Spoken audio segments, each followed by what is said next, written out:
සැප සොයලා ගොස් දුක විඳම සඵල වුණේ නෑ පැතූ සැම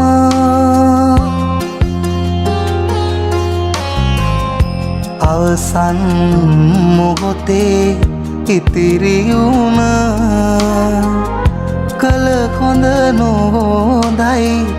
මට කුරුම බුදු බණ පදයක් සවන වැකේවා බුදු ගුණ පමණක් සිතට නැගේවා අවසන්